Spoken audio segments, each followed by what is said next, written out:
Great. Queríamos sin Mario. Okay. Mario, Charlie, you're the one. Okay. Well, thank you so much. But first of all, I want to say thank you to everyone that is connected today. We will have a really beautiful talk. Today with us is Dr. Jovan Lovrenski. He's the head of radiology department at the Institute of Children and Adolescents in Novi Sad in Serbia. And he's a full professor in Novi Sad. And well, he had a lot of experience. He was in many meetings, and he has a really huge experience. So, but what I want to share this morning is first of all, he's a extraordinary person. He's a great friend, and he had one of the most beautiful talks about pediatric ultrasounds that I ever seen in my life. So I think that is a great honor for us to start the year with Jovan. This talk is amazing and will open to everyone our eyes for the possibilities that we can do with doing properly the ultrasound in children. So thanks everyone, and thanks Jovan for your time. I think that everyone is happy with us, and everyone will learn a lot for this. So we will be here, and we will be very happy to answer the questions at the end of the lecture. Thanks a lot, Carlos, for such a beautiful introduction. Thanks a lot, really, my friend.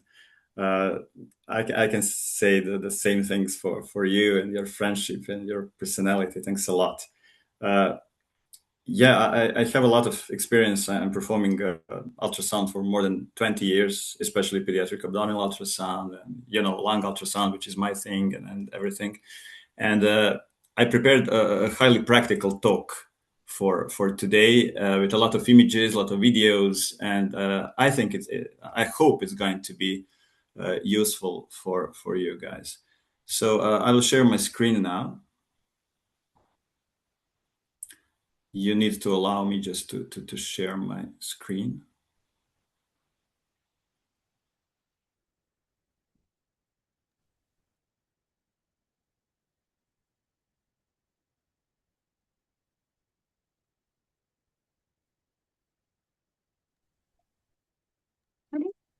The host has to enable me to share the screen. Maria.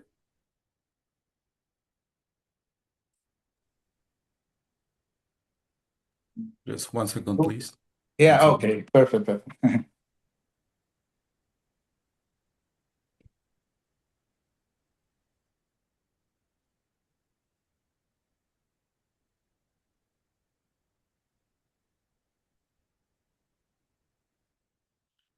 It's okay, Jovan?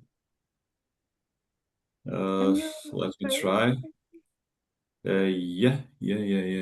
Just a second. Entire screen. I don't know why share option is not active.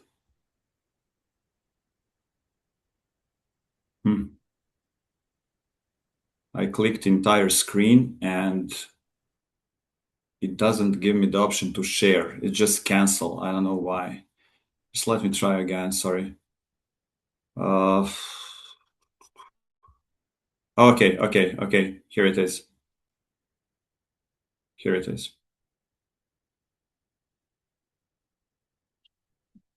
So, dear colleagues, thanks a lot, really, for this invitation. I'm truly honored to be with you today. And as I told you, my presentations, at least I try to make them as practical as possible. And I really hope that you will find this useful and at least pick up some maybe hints that you didn't previously know. And I have no conflict of interest to disclose. So when we're talking about emergencies of gastrointestinal tract, first of all, we need to differentiate between true emergencies and so-called emergencies.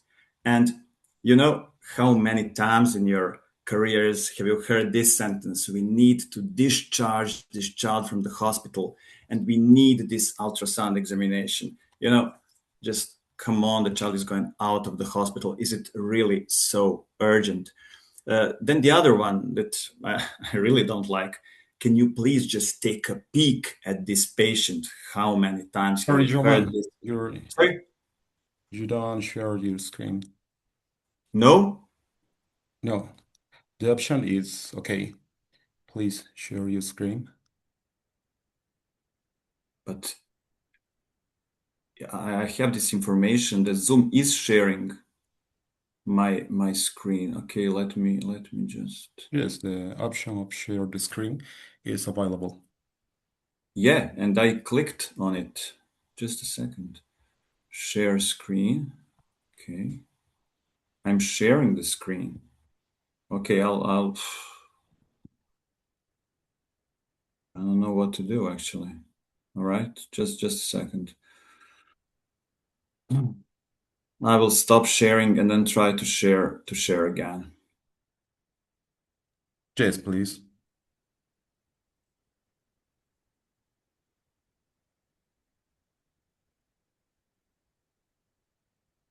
No, it's totally sorry.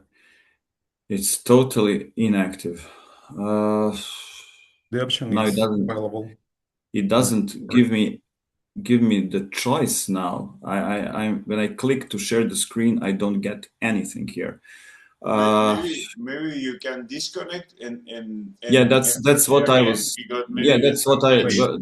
Yeah, that's what I wanted to suggest. Yeah. Yeah, Yes, yes, please. that's the best because things happen.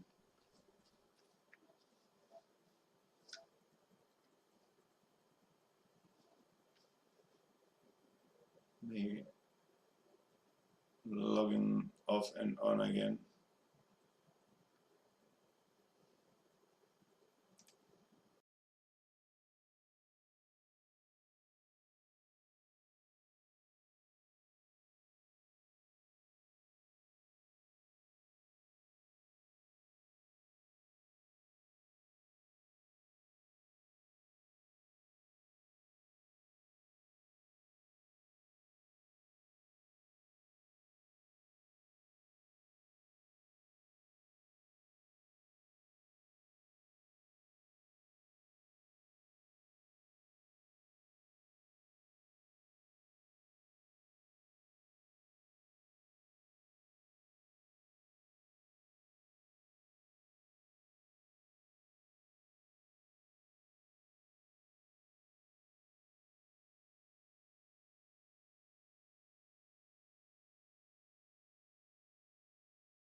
Please tell me, is it okay now?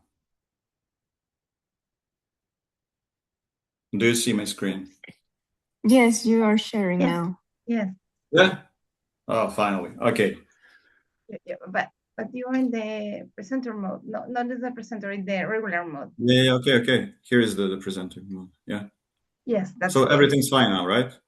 Yes, Yes, everything's it's okay. Thank you very much. Perfect. Okay. So, yeah, we were talking about true emergencies and so-called emergencies, and probably you've heard those questions that you hear very often. And you know what I like to say to clinicians and whoever tells me this sentence is that the time to take a peek is exactly the same as the time to examine the patient, because there is no taking a peek. You need to examine the patient properly and just stick to it. So we will start with stomach and one so-called emergency. A lot of times we get this as an emergency examination to detect gastroesophageal reflux. So here you can see a stomach filled with mostly with fluid and gastroesophageal reflux into the distal part of the esophagus, which is distended here. Of course, this is a hiatus hernia, transhepatically on transverse section, and longitudinally you can see how it goes into the thoracic cavity. So here it is, and there is a neck of the hiatus hernia. Of course, most of you know about hypertrophic pyloric stenosis. You know the ultrasound features, the muscle thickness, the longitudinal diameter, transverse diameter. But what I want to tell you, especially to young pediatric radiologists, they're mostly making this mistake trying subcostally to find a pylorus.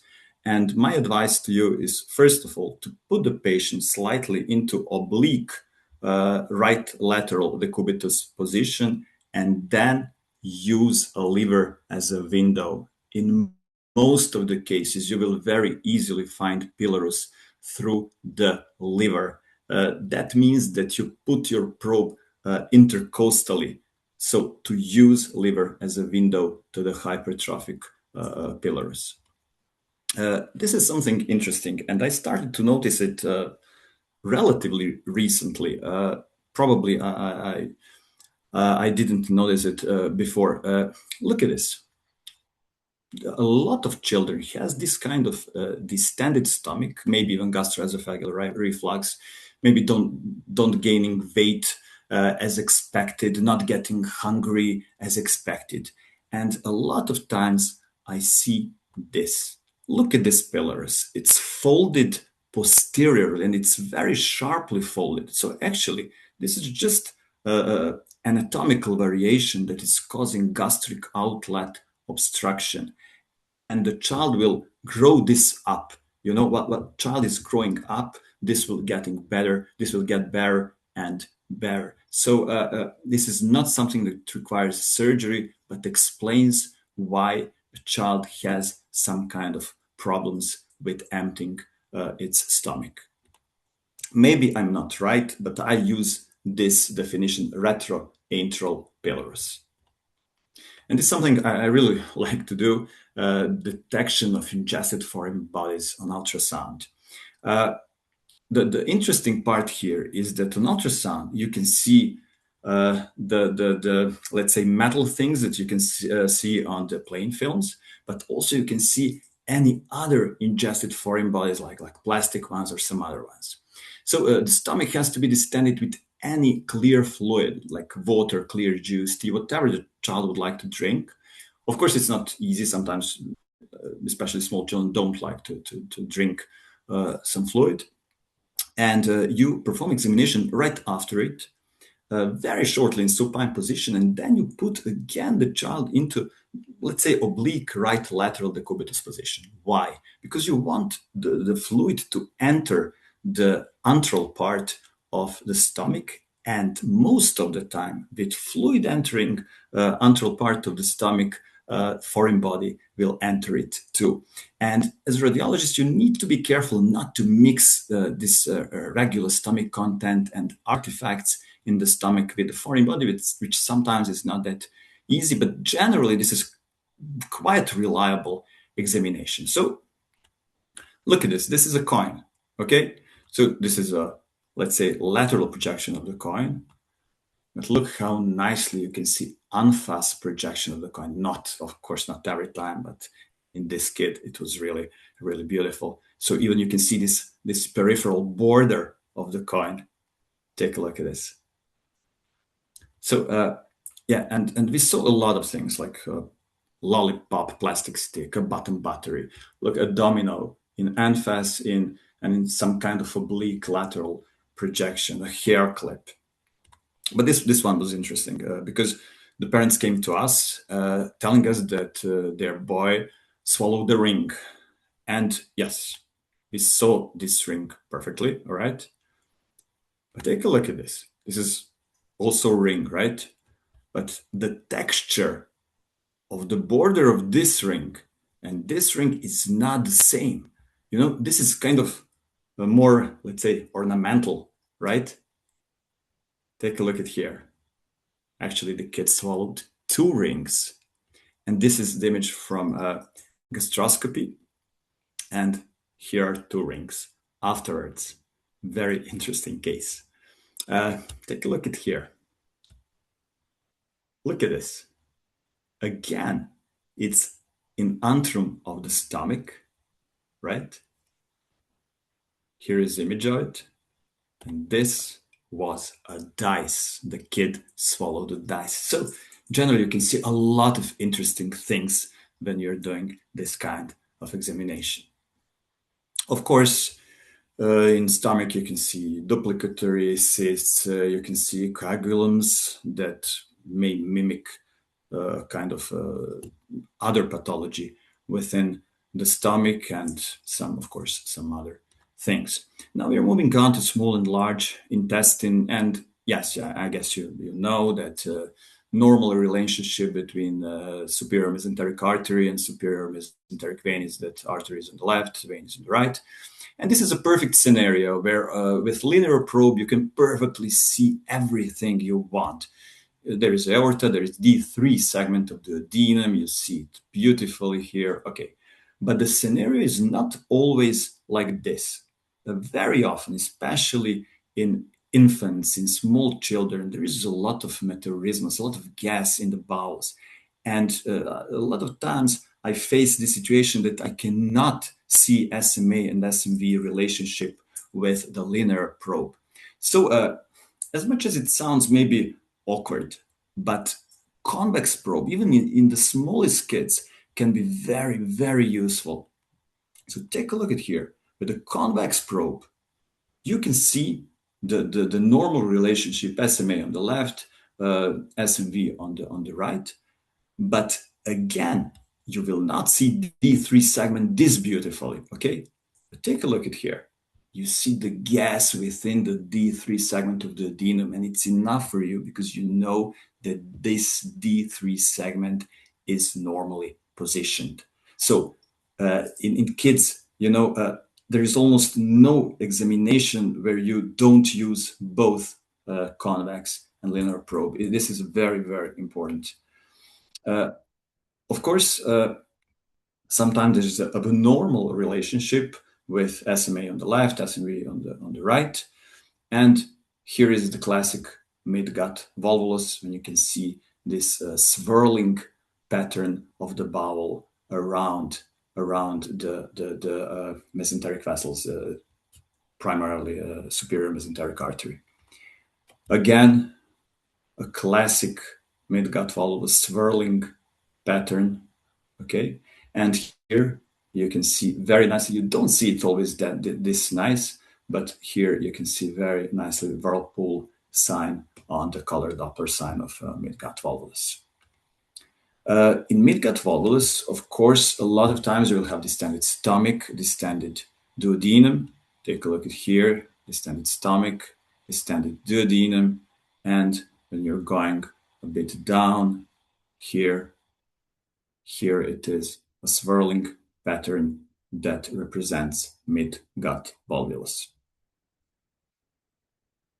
But I always try to show you the cases where things are not so straightforward. And this kid, this is a 15-year-old kid. He has been operated when he was like 2 or 3 weeks old due to malrotation. We don't have his record from that time. Maybe there was a mid-gut volvulus too. I'm not sure.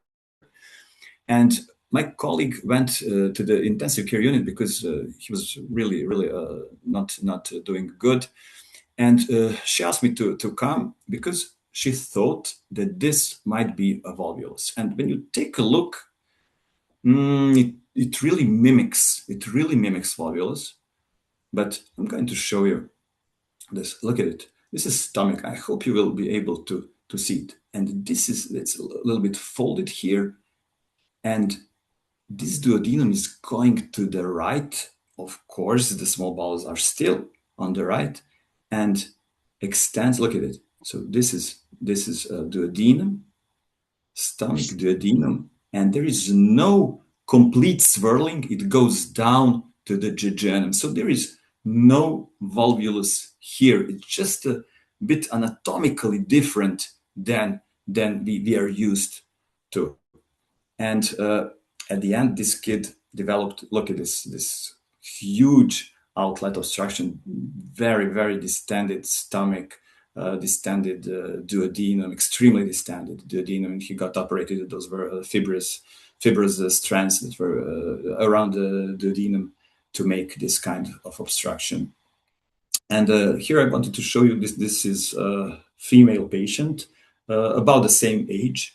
She has neuroblastoma, and take a look how beautifully here. I'm sorry, you know, when we think about some image that is beautiful, it's never good for our patient. But yeah, so there is a D2 and the beginning of D3 segment of the duodenum that is distended, and retroperitoneal masses are heavily obstructing, heavily compressing D3 segment, really nicely seen with a linear probe bowel preset on ultrasound.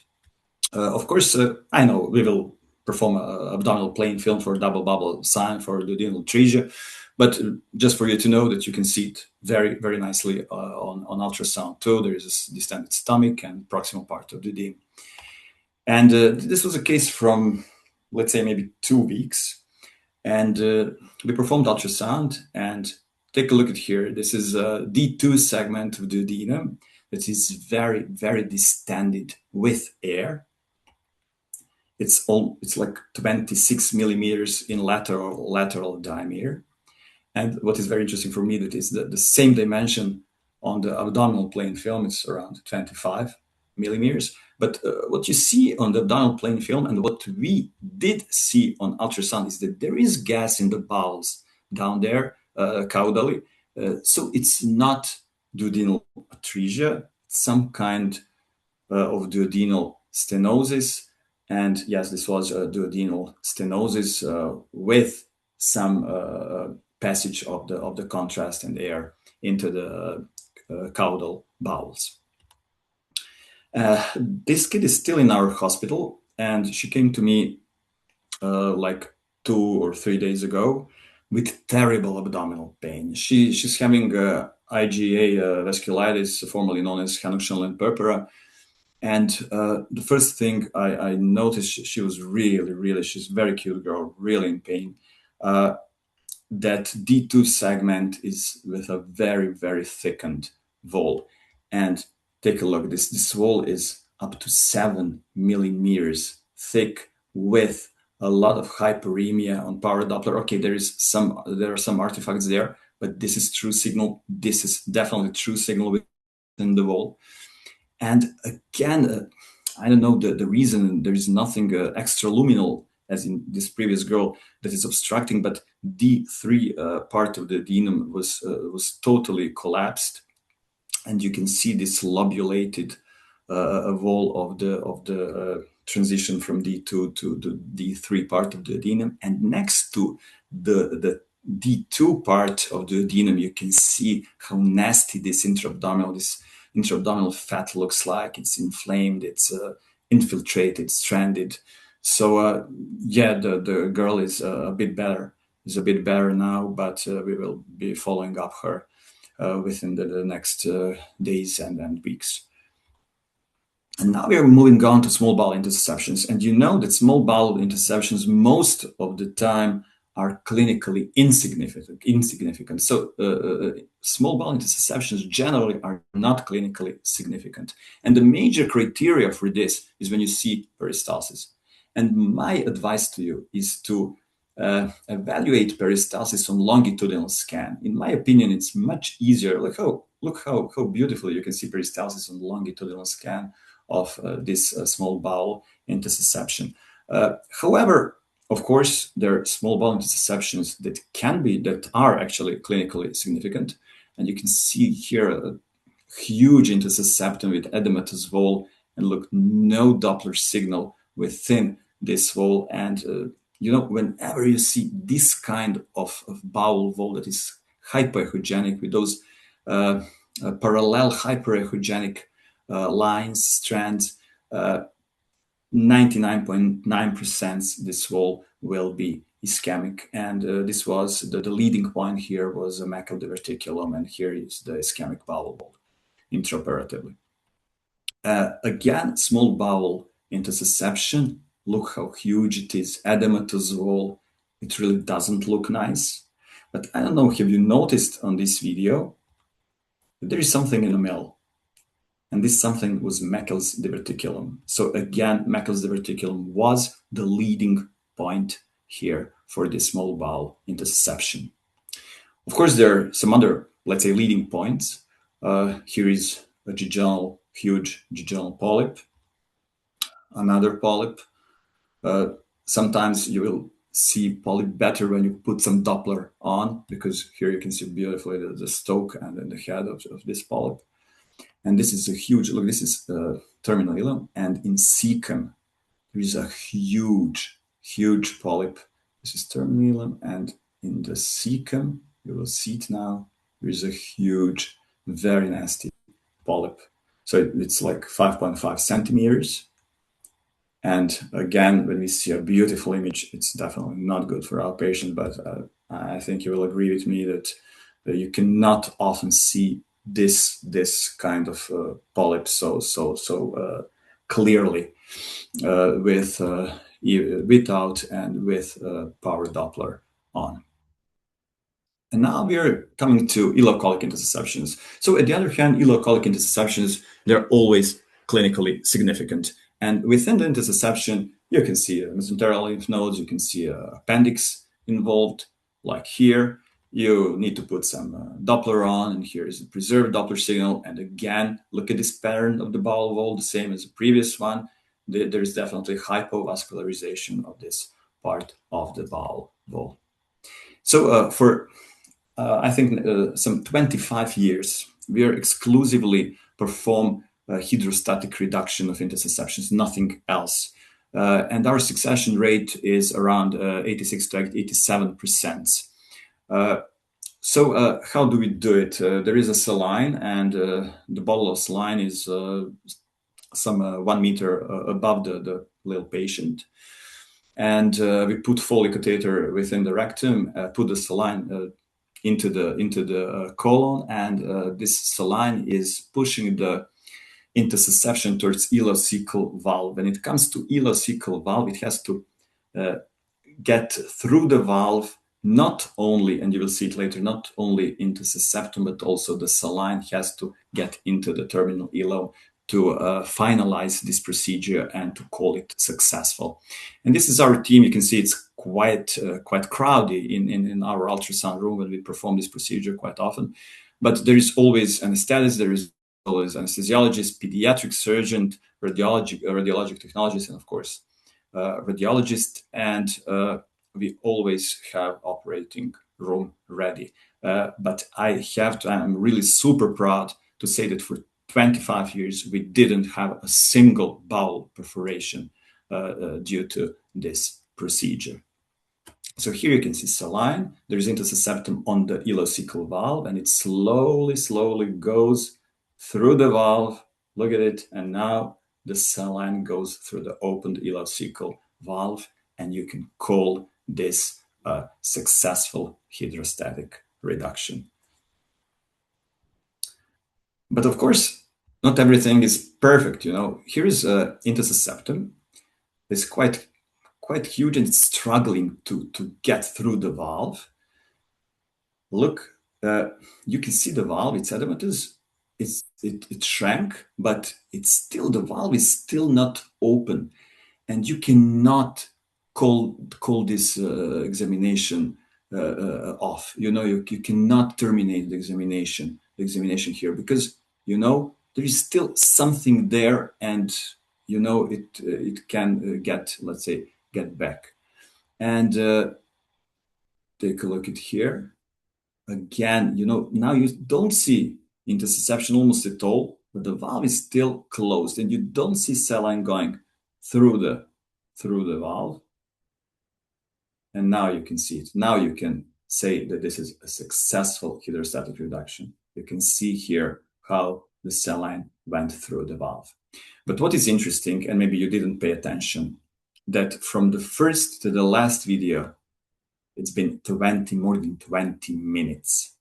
So I want just to tell you this, that, you know, there were a lot of rules, I don't know, of 3 or 5 for hydrostatic reductions. But my experience says that the only rule about hydrostatic reduction of intussusceptions is actually that there is no rule.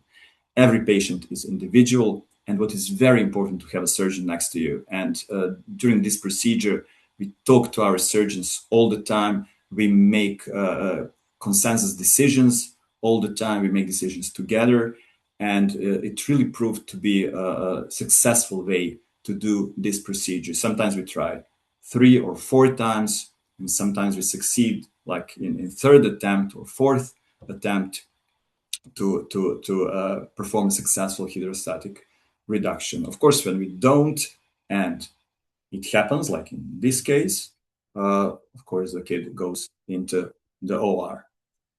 You know, it's just edematous, very edematous intussusception. The Doppler signal is preserved, but we couldn't get it through the valve.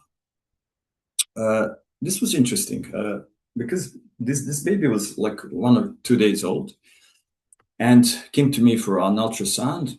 And you can see here distended small bowel loops. But take a look at here.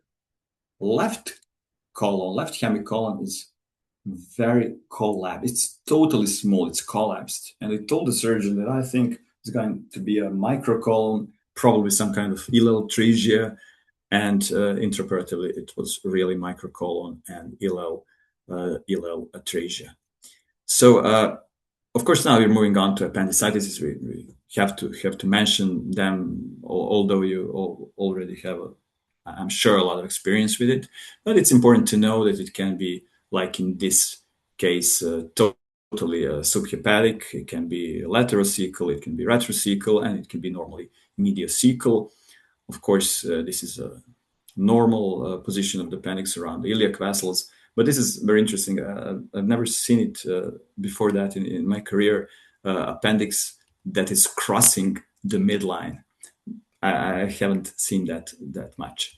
But what I want to tell you, it's a good thing, for at least from my point of view, to start the examination with focus on appendix from subhepatic region and then move slowly to the ileocolic region. So subhepatic region, you can see cecum that has this submucosal layer very much emphasized, mesenteric lymph nodes. There is a terminal ileum, and now go slowly downwards, and here is appendix. And of course, you need to go all the way to the tip of appendix, and there is a small inflammation of this one. This was interesting case with a huge appendicolite at the very beginning of appendix, with actually appendical empyema distal to the appendicolite. I want to show you that this is a very nice appendix. It looks beautiful. Yeah, it looks totally normal. But pay attention, the tip of the appendix is a bit inflamed here. So what is extremely important, if you don't see an entire appendix, you need to report it. And you report that on visualized segment of appendix that it looks normal. But you need, because sometimes there is just a tip of appendix that is inflamed, and if you don't see it, you're in trouble. So it's very important to report what you see. If you see the entire appendix, okay, you will write only the appendix is normal, or it has normal ultrasound parameters or whatever. But if you don't see the entire appendix, you need to report that you visualized just the proximal, or I don't know, distal part of the appendix and how it looks on this part that you visualized. And of course, this is a phlegmonous appendix. This is gangrenous appendix, which is often quite big and hypoechogenic, thin-walled. This is empyema of the tip of the appendix due to obstructive appendicolite. There is transverse section of appendix next to the, very close to the omentum. Here, the tip of the appendix is next to the omentum, which is quite often the case. I guess you know this: transverse diameters, wall thickness, compressibility of the appendix, what we need to evaluate. And of course, sometimes you can even put on some, it's not necessary, but you can put some Doppler on to see hyperemia. That's a very interesting case a lot of years ago. And this was a 2-year-old kid. And we saw this very thick free fluid subhepatically and in the right paracolic space. And then we saw this. And this really looked like appendicolite without appendix. And again, very nicely seen the structure that really resembles appendicolite, and it was a free appendicolite within the free abdominal fluid as an indirect sign of perforated appendicitis. We couldn't see it; it was retrocecal, but in this 2-year-old kid, this was a sign of perforated appendicitis. I didn't see this much in my career. I saw it one more time. Look, this is a free appendicolite, but this is very old perforation, because you can see that this free fluid around it is totally organized. So it's very, very old perforation. Of course, there are complications like fluid collections, periappendicular infiltration, periappendicular abscesses, and some other secondary features like mesenteric lymphadenitis, thickening of the cecum, mostly due to a thickening of the submucosal layer, then hyperemia. However, most of you probably know this, or all of you know this, but I wanted to show you this. And if you don't have too much experience, if you're a young pediatric radiologist resident, when you see an image like this on convex probe, you might write in your report that there is a huge pleural effusion within the left phrenicococcal sinus. However, what draws attention is this fluid collection. And look at now the image on the abdominal preset but linear probe. Here is just a small part of left hemidiaphragm. So this whole collection, this semilunar collection, is actually subdiaphragmatic. It's multiseptated.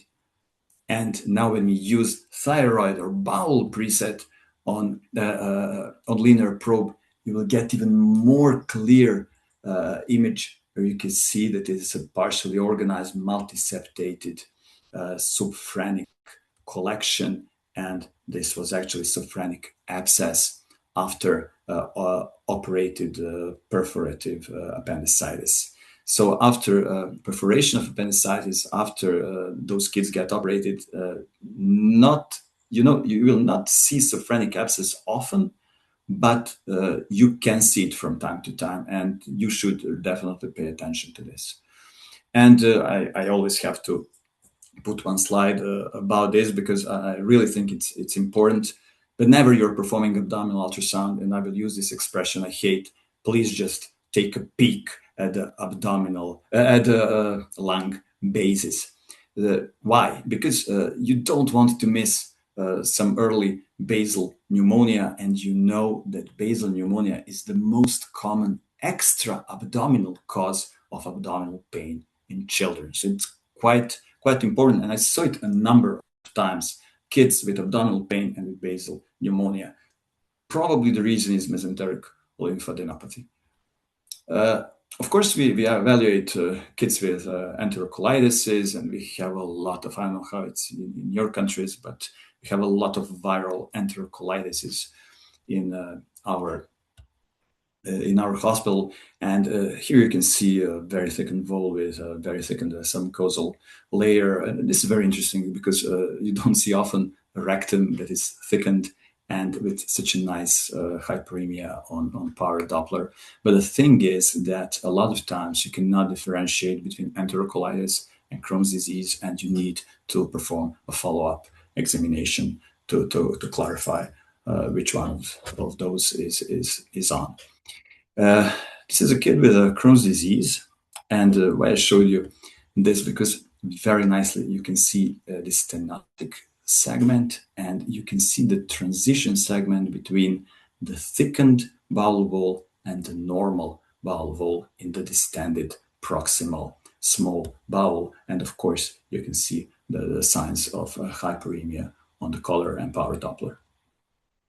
What else you're going to see in enterocolitis is, again, from time to time, is intestinal pneumatosis. And I will always remember what Monica Appelman told me when I was in CHOP a lot of years ago, that you need to have the whole circle has to be involved with air. So the whole circumference of the bowel has to be involved with air here. And what else you can see, and this is the same kid, is the portal venous gas. So look, a lot of gas within the portal vein, and a lot of gas within the portal venous system in the liver. But what is very interesting, and don't be surprised, for example, I was surprised a couple of times at the beginning of my career. I tell the clinicians to perform abdominal plain film, and I don't see portal venous gas. And I see a bunch of portal venous gas on ultrasound. And take a look at this patient. You can see some portal venous gas, but it's very, very subtle. And sometimes, trust me, you will not see it at all. So there has to be a bunch of portal venous gas to see it on the plain abdominal film. And maybe you don't even, sometimes you don't even need a plain abdominal film. This is interesting. I've never seen before. It was relatively recently, the gas within the mesenteric vessels. Look, really, I don't know, maybe you don't pay attention to it, but yeah, the particles of gas within the mesenteric vessels in kid with enterocolitis. And of course, we need to, and we will get some anamnestic data, of course, but it's very important to think about obstipation, and you can very nicely see distended rectum that is indented into the posterior aspect of the bladder wall.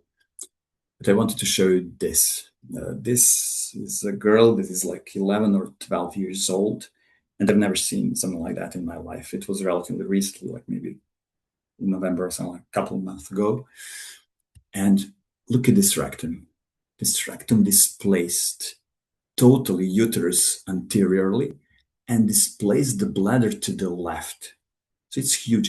It's 8 centimeters of lateral diameter. And her father told me that from her birth, they're having problems with obstipation. And I was really stunned. And now we are in the process of diagnosing this girl. Is it going to be a Hirschsprung disease or something, or some functional obstipation? But it's terrible, really.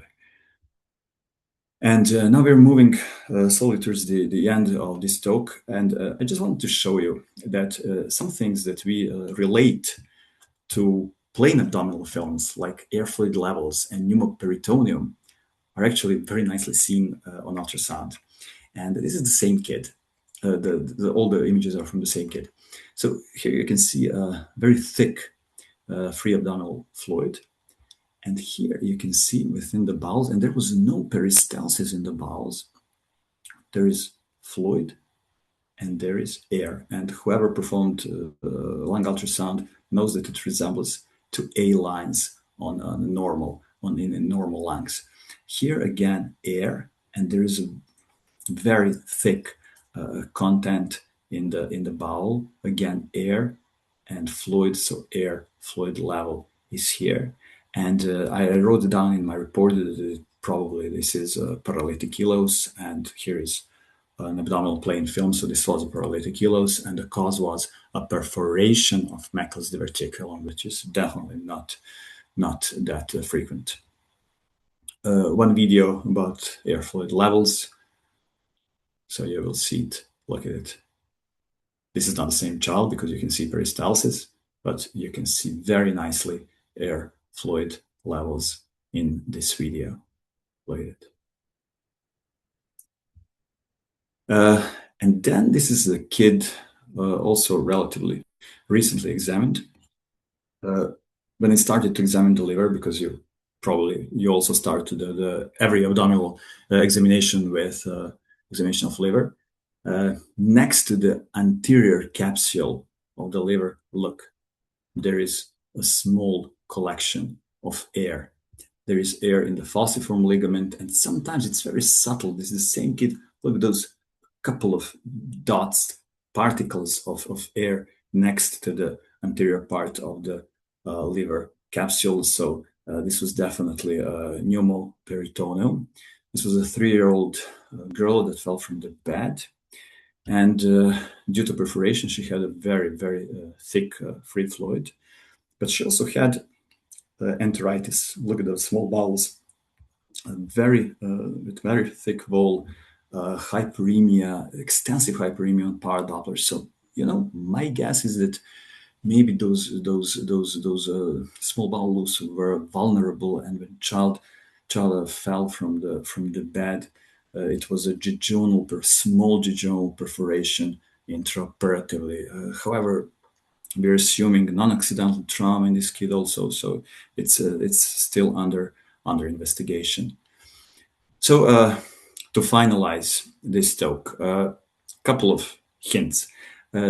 Just please don't be, I know we are all trying to be gentle with kids, but we don't need to be too gentle when examining the kids, because sometimes you need to press with your probe, and it's very important to get the true information, to get the right information, and sometimes you just need to press the stomach, the abdominal wall. It's not that bad if you get the right information. Then, of course, you need to accept that the final decision is often not ours. Even when we think that our finding, our report is just perfect, the last word has most of the time the surgeon. And, I would really like you to remember that there is no such a thing as a simple routine ultrasound examination. You need to be always on alert. A lot of times it happened to me that when I was thinking that something is totally routine exam, it would turn out to be something totally different. And you need to think that always about this fact that age is not a reliable marker. Why? Because we saw intussusceptions in 10-year-olds, in 14-year-olds, and also we saw appendicitis is like in babies that are like 1 or 2 months old. So age is not a reliable marker. Train your eyes, because sometimes it means more than measurements, and how you will train your eyes with a number of ultrasound examinations. Sometimes it just happens to you that you will sense that something is not right. Maybe you will not see exactly what's going wrong, but you will just feel it when you have a lot of ultrasound examinations behind you. And I always try to tell that to my residents: relax your wrist. You need to be relaxed, elastic. Use all the sections. This is a dynamic examinations. You need to use transverse, longitudinal, oblique sections. And whoever performs ultrasound on a high level, I think it's kind of artistic. You can laugh at me. Yeah, I will understand that. And of course, you should use the possibility of follow-up examinations. It is a huge advantage of ultrasound. So don't be afraid to order your follow-up ultrasound, like in a couple of hours or the next day or something like that. Use this possibility of follow-up examinations. And at the end, as a medieval knight, you really need to use all the weapons available. I thank you for your attention. And before I finish my talk, I just want to show you this. You will be more than welcome to our ability to come to our hospital for 2 or 3 months for observerships over World Federation of Pediatric Imaging, and thanks to Shields Foundation. So all the costs are covered. We're doing a lot of interesting things, not only on ultrasound. So if you like, you can always contact me on my email. And I will now definitely finish my talk with this, let's say, strange section of part of the appendix that is heart-shaped like, and I'm sending the heart from Serbia to whole Latin America. Thanks a lot for your attention.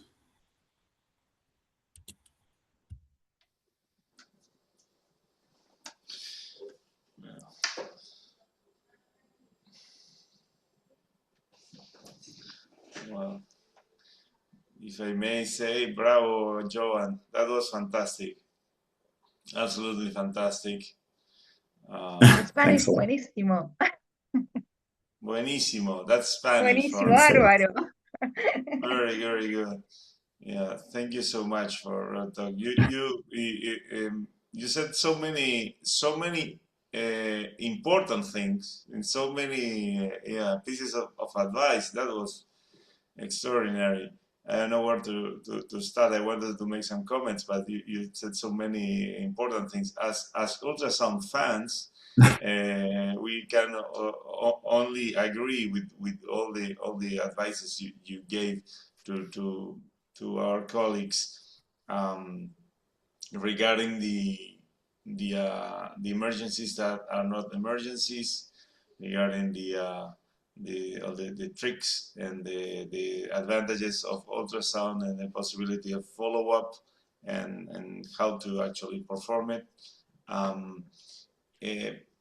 Going into, before other people can comment and we go into any possible questions, one of your first slides, you referred to this anatomic condition of people or children having an atypical anatomy of the stomach antrum relationship, some a possibility of a somehow folded stomach.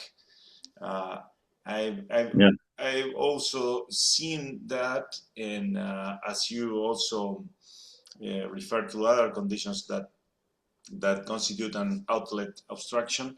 From what I've seen in small babies,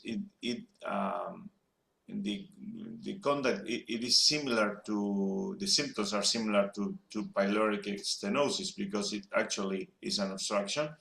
And in one occasion, I saw a baby that had like 3 exams performed and no pyloric stenosis, but I saw this dynamic of a folded stomach with that was dilated.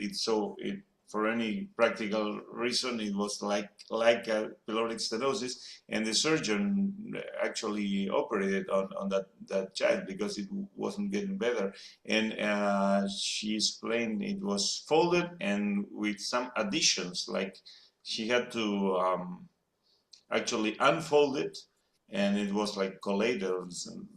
I don't know, maybe those anatomical possibilities are not so rare, and maybe we have children here and there with non-specific symptoms that have these anatomical variants. And the nice thing about ultrasound is, if we perform ultrasound, if you pay attention to the stomach and bowel in every child we see, our eyes will get used to what's normal and not at every age. If we know the normal bowel and our equipment, because it depends on the machine you work with, then we, as everywhere, we are gonna be in a better position to detect the anomalies. If we are scared of giving our opinion on the bowel, because the bowel is not the classical for ultrasound, well, then we are not gonna be of any use. That time the child really needs our experience. Thank you so much, Jovan. I know, but I think, yeah, and thanks a lot. But I think that more and more radiologists now are looking at the bowels. I think it's starting slowly to become a routine. Maybe some 5 or 6 years ago it wasn't, but now it starts to be a routine. And thanks a lot for this case that you had. So actually, we should think even about operative solution for those kids with folded folded pillars. Yeah, I didn't have the case like that needed to be operated. It's very, very interesting. Thanks.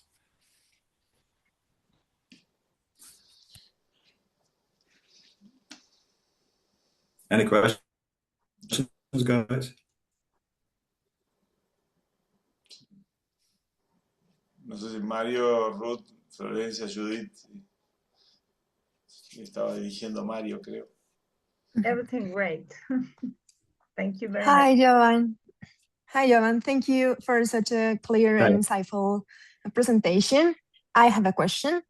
In pediatric intussusception, radiology guided reduction is traditionally treated as an immediate emergency requiring a pediatric radiologist at any hour. But based on current evidence, could a selective approach be safe in hemodynamically stable patients without signs of peritonitis or ischemia, allowing reduction to be deferred to daytime hours under close monitoring? I heard some of our colleagues are interested in advocating for such approach. I'm sorry, I didn't hear you continuously. You were kind of interrupted. You were interrupted because of the signal. But okay, I think that I understood well that you think if the child is stable, that we may postpone the hydrostatic reduction procedure, right? Only a few hours. I mean, well, if I will it's tell very late, yeah. No, I know. Yeah, I know, but I will tell you what I think about it. Yes. I think it's for jail to postpone it. I really don't agree with that at all. I'm sorry, I have to say, because the hours mean a lot in those kids, because this edema of the bowel wall can get that big that you cannot later perform something that would be easy hydrostatic reduction maybe 4 or 5 hours ago. It's very important. Every hour in intussusception is very important. This is just my opinion. And we always straight away within half an hour in the hospital if we are there, because we have this kind of division. Sometimes we have 24-hour duty in the hospital, and sometimes we have on-call duties, but we are dealing with that straight away. We are never waiting for more than, let's say, half an hour or an hour to organize everything. I think the time is everything in intussusceptions. That's my opinion. Yeah. Yes, thank you. Well, it's the traditional way, and I've never thought of it if I wouldn't heard of many very experienced pediatric radiologists who were talking about it. But well, it was a very interesting comment, so I wanted to know what you think. Thank you so much for your insight. Yeah. I've heard that too. Thanks so much for addressing this topic. Really, it's I think it's very important. And I understand on-call radiologists. It's like 4 a.m. Can it wait until 7, or 8 when the regular shift is coming? I understand it. But I just always put myself, whenever I'm performing any examination, and especially in those kind of situations, I just put myself in the position of that parent. And if that was my child, and would I really like to wait for additional 3 or 4 hours with my child? And I don't think that anybody would like that, So I think that we always need to put ourselves in the position of the parent and the child in the position of our own child. And I don't think that we will have this kind of ideas anymore. Yeah. Yes. But thanks a lot. It's very important. It's a very important topic. Thanks a lot. Thank you. If I may add to that, Jovan, I completely agree that delaying is normally not a good idea. At least if you have people available, it can be the case you are somewhere where you just don't have experienced people available at all. But even if you don't have an anesthesia available, the traditional way to do intussusception historically has been, well, first with contrast, then with air, then with saline. Of course, I've done all of them, and normally it was without anesthesia, and that's still valid. I mean, of course, we should have anesthesia for various reasons. Of course, it's about the pain of the child, the suffering of the child, but also technically it will have a relaxed abdomen, and it's much easier to do the follow-up. Those beautiful videos you showed with the reduction of the intussusception, you don't have that when a child is because it's moving, it's crying and moving, and the abdomen, and you see the image like in small like in small videos, and you lose the anatomical relation. So that also bad from the technical point of view. But if you don't have anesthesia available for any reason, even so, you should try to perform the reduction as soon as possible, I believe. So that position that you did mention is maybe I don't know, acceptable if you don't have the human resources available, that's really better for the child. But I don't think we should go in that direction. Andres, I was talking about the places where that do have resources to cover 24 hours, right? I'm not talking about some places that don't have resources, that are distant, that don't have enough people, that have like one radiologist or one surgeon or one anesthesiologist. I'm talking about the hospitals that have resources to cover 24 hours. And this is very important topic you addressed about the anesthesia. We went through these 25 years through a lot of different stages. At the beginning, we had anesthesia, and then we decided to do it without, due to, again, organizational issues. And it didn't prove good. It wasn't good, definitely.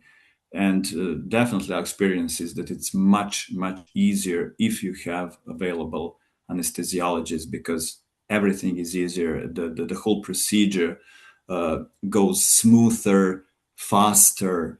The child is not under the pain all the time, so it's more comfortable both for the child and radiologist and all the surroundings. For the parent, of course, that is not listening to the kids crying all the time. And so when the resources are there, I think that it should be done under sedation or short-term anesthesia or something like that.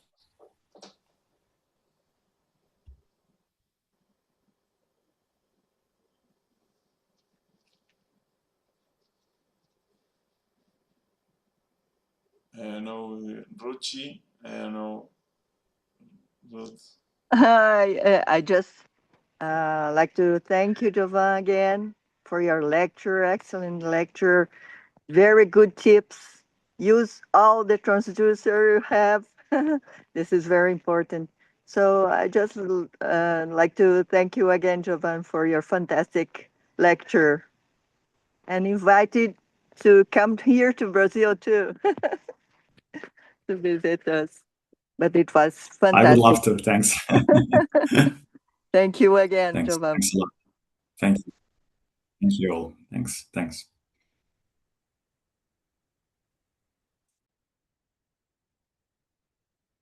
Okay, thank you everyone for being here. Jovan, see you in Santiago en octubre. Yeah, see you soon. Y para todos los que están conectados, les recuerdo que este año la SLARP va a ser aquí en Santiago de Chile. Los esperamos a todos entre el 8 al 10 de octubre y va a haber un curso precongreso el día 7 en la tarde, así que ojalá que nos puedan acompañar.